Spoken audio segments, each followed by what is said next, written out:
ابن شہاب نے بیان کیا کہ مجھے ابو سلمہ نے خبر دی، ان سے ابو ہریرہ رضی اللہ تعالی عنہ نے بیان کیا کہ میں نے رسول اللہ صلی اللہ علیہ وآلہ وسلم سے سنا، آپ صلی اللہ علیہ وآلہ وسلم رمضان کے فضائل بیان فرما رہے تھے کہ جو شخص بھی اس میں ایمان اور نیت اجر و ثواب کے ساتھ رات میں نماز کے لیے کھڑا ہو، اس کے اگلے تمام گناہ معاف کر دیے جائیں گے۔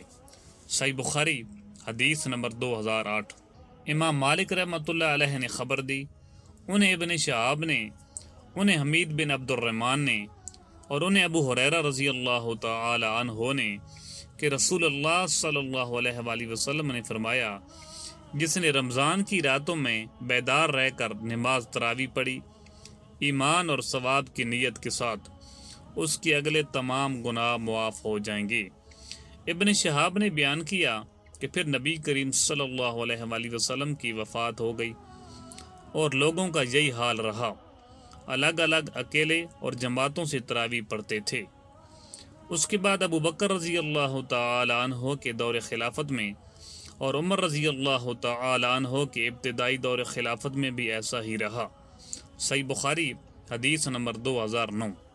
ابن شہاب سے امام مالک رحمۃ اللہ علیہ کی روایت ہے، انہوں نے عروہ بن زبیر رضی اللہ تعالی عنہ سے اور انہوں نے عبد الرحمن بن عبد القاری سے روایت کی کہ انہوں نے بیان کیا کہ میں عمر بن خطاب رضی اللہ تعالی عنہ کے ساتھ رمضان کی ایک رات کو مسجد میں گیا، سب لوگ متفرق اور منتشر تھے، کوئی اکیلا نماز پڑھ رہا تھا اور کچھ کسی کے پیچھے کھڑے ہوئے تھے۔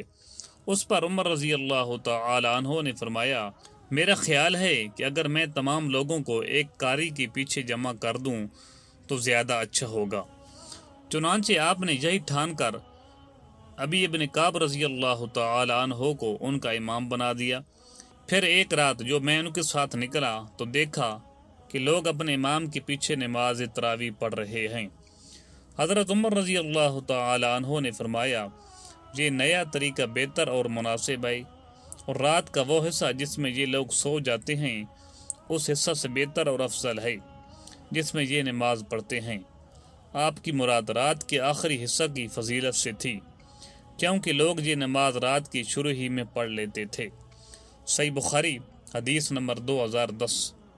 امام مالک نے بیان کیا، ان سے ابن شہاب نے، ان سے عروہ بن زبیر رضی اللہ تعالی عنہ نے، اور ان سے نبی کریم صلی اللہ علیہ وآلہ وسلم کی زوجہ مطہرہ حضرت عائشہ رضی اللہ تعالی عنہا نے کہ نبی کریم صلی اللہ علیہ وآلہ وسلم نے ایک بار نماز تراویح پڑھی اور یہ رمضان میں ہوا تھا۔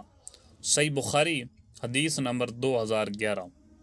عروہ نے خبر دی اور انہیں عائشہ رضی اللہ تعالی عنہا نے خبر دی کہ رسول اللہ صلی اللہ علیہ وآلہ وسلم ایک مرتبہ رمضان کی نصف شب میں مسجد تشریف لے گئے اور وہاں تراویح کی نماز پڑھی۔ کچھ صحابہ رضی اللہ تعالی عنہ بھی آپ کے ساتھ نماز میں شریک ہو گئے۔ صبح ہوئی تو انہوں نے اس کا چرچا کیا، چنانچہ دوسری رات میں لوگ پہلے سے بھی زیادہ جمع ہو گئے اور آپ صلی اللہ علیہ وآلہ وسلم کے ساتھ نماز پڑھی۔ دوسری صبح کو اور زیادہ چرچا ہوا اور تیسری رات اس سے بھی زیادہ لوگ جمع ہو گئے۔ آپ صلی اللہ علیہ وآلہ وسلم نے اس رات بھی نماز پڑھی اور لوگوں نے آپ صلی اللہ علیہ وآلہ وسلم کی اقتداء کی کہ مسجد میں نماز پڑھنے آنے والوں کے لیے جگہ بھی باقی نہیں رہی تھی، لیکن اس رات آپ برآمد ہی نہیں ہوئے بلکہ صبح کی نماز کے لیے باہر تشریف لائے۔ جب نماز پڑھ لی تو لوگوں کی طرف متوجہ ہو کر شہادت کے بعد فرمایا، اما بعد، تمہارے یہاں جمع ہونے کا مجھے علم تھا، لیکن مجھے خوف اس کا ہوا کہ کہیں یہ نماز تم پر فرض نہ کر دی جائے اور پھر تم اس کی ادائیگی سے عاجز ہو جاؤ۔ چنانچہ جب نبی کریم صلی اللہ علیہ وآلہ وسلم کی وفات ہوئی تو یہی کیفیت قائم رہی۔ صحیح بخاری حدیث نمبر 2012۔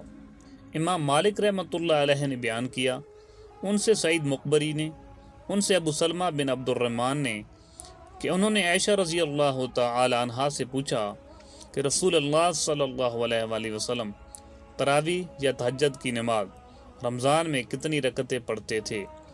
تو انہوں نے بتلایا کہ رمضان میں یا کوئی اور مہینہ آپ 11 رکعتوں سے زیادہ نہیں پڑھتے تھے۔